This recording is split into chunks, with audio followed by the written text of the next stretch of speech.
And we're back talking about environmental emissions and some of the hypocrisy that we're seeing out there. And hopefully, we're going to have a good discussion today about some good ideas on how we can reduce emissions and help the environment. I'm joined by Kris Sims. She's the Alberta director with the Canadian Taxpayers Federation, and Dan Mcteague, who's the president of Canadians for Affordable Energy. Thank you both for joining me today. I got on a bit of a rant there looking at a whole bunch of examples of people who are arguably elite members of society who have very high carbon footprints, and yet they are often telling the rest of us that we need to reduce our emissions. Kris, I'll start with you. How is it that this happens, that so often we see people lecturing others about their emissions when they don't seem to understand that their own emissions are actually pretty high?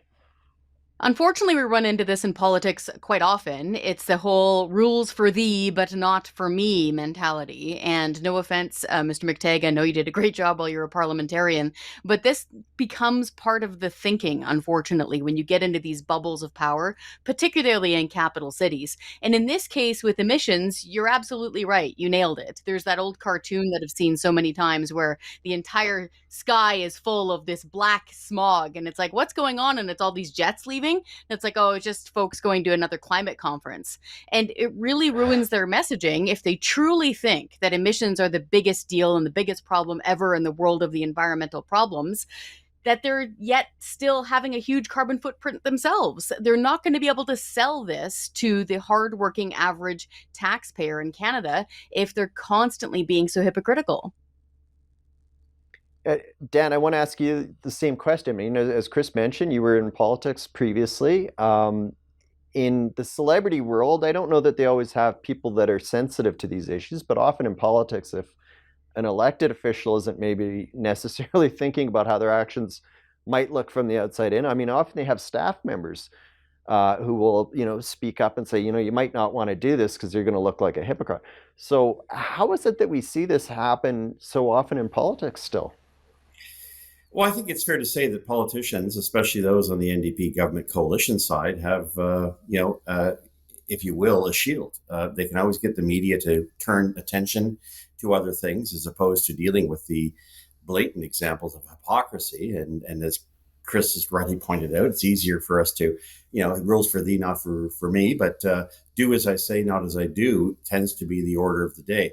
And of course, they also shower hundreds of organizations out there with millions of dollars of your and my tax money so that they can continue to, as it were, provide a cordon sanitaire, as we say in French, a way in which they ensure that they're not subject to the same scrutiny that every single individual is out there. I think the other factor, of course, is that no one really cared what politicians were doing. They all sort of know that that's the way in which they behave. It's hypocrisy 101 until it started to affect them. And Kris has been very good in this regard, as have we, in terms of describing to people that when you talk about the real implications, the financial implications, the social implications of what you're doing, only then do people really start to pay attention. They're paying a lot of attention now, and they really had enough of the hypocrites in Ottawa.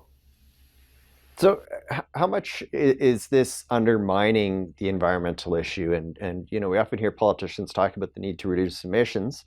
I think most Canadians would agree that they believe that we should be reducing emissions, but how often is it undermining the issue when people see their elected officials behaving in one way, or not even just elected officials, but celebrities doing the same thing? Is it then sending a message that the public goes, oh, it's okay for me to still go on this family vacation or do this or that or the other thing? Oh, 100%. So, number one, it is okay for Canadians to go on family vacations. I'm just going to come right out and say it. That's fine. In Hmm. fact, as the Prime Hmm. Minister said in French, in Tout le monde en parle, and the Parliamentary Budget Officer has said, even if Canada stopped everything tomorrow and we all went and froze in a cave, it wouldn't make a dent in global emissions. So, that's one. And number two, you're right. Unless you're actually seeing somebody walk the talk and live the life that they're preaching to others, you're not going to believe them, no matter what the topic Hmm. is. This is like somebody who's campaigning for PETA, telling everybody to be vegan, and they eat steak every day. It's just not going to compute.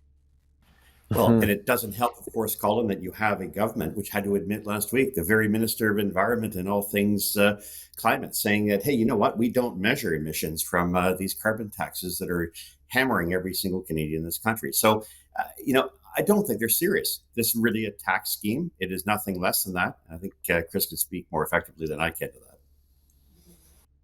Okay, and I appreciate your comments on this. When we come back, I want to talk about the geopolitical considerations in all this, because so often in Canada, we just focus on the environmental side. We don't talk about the geopolitical considerations with some of the policies that we're seeing passed. So we'll be back with more in just a moment.